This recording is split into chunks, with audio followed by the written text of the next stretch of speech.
Осындай видео слайд-шоу жасағыларыңыз келсе, фото-видео слайд-шоу программасын App Store-дан немесе Play Market-тен жүктеп аласыздар. Жүктеп алғаннан кейін қосымшаны басқан кезде осылай ашылады.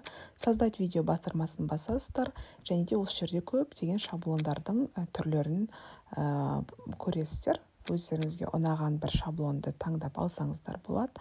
Бұл жерде біз абстракт түрінен екі түрін қарастырып көреміз. Мысалы үшін мынау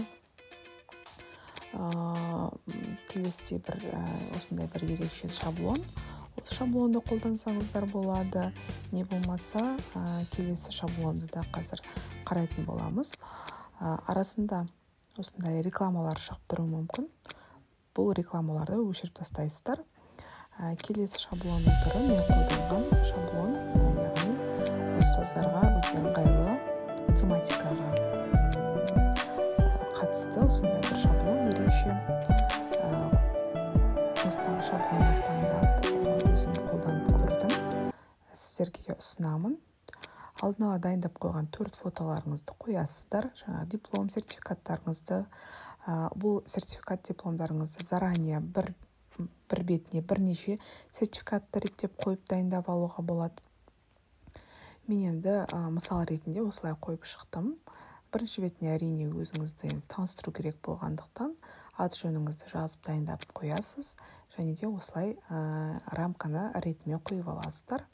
Одан кейін келесі түрі, артық жерлерін алып тастап, өлшемін осылай ретке келтіріп аласыздар.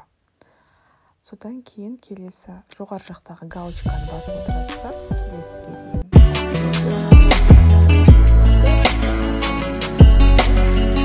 дейін десеңіздер, басқа музыканы таңдасаңыздар болады.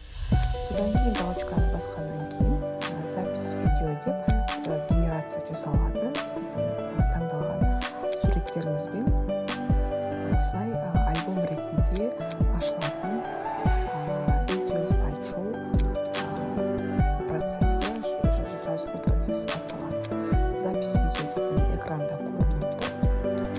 Осы процесс басталғаннан кейін аяқталу уақыты келді. Соңында осындай реклама шығуы мүмкін.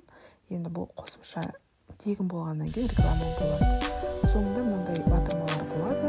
Стрелканы жоғары қарай көрсетіліп тұрғанын байқайсыздар, және төмен қарай. Жоғары батырылған стрелка бөлісу дегенді білдіреді. Яғни WhatsApp-тан немесе басқа да қосымшалар арқылы Instagram-нан осылайша бөлісуге болады, поделиться.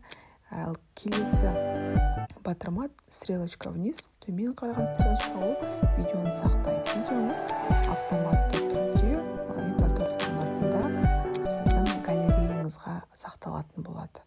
Автоматты түрде. Сол жерден байқасаңыздар, мінекей видеомыз сақталды. Дыбысы барлығы қойылған түрде осылай сізде сақталатын болады.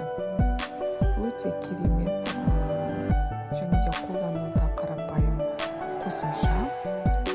Сіздердің бір керектеріңізге жарап қалады деп ойлаймын. Егер видео ұнаса, комментарий жазып, лайк қалдырыңыздар. Әріптестеріңізбен бөлісуді ұмытпаңыздар. Назарларыңызға рахмет.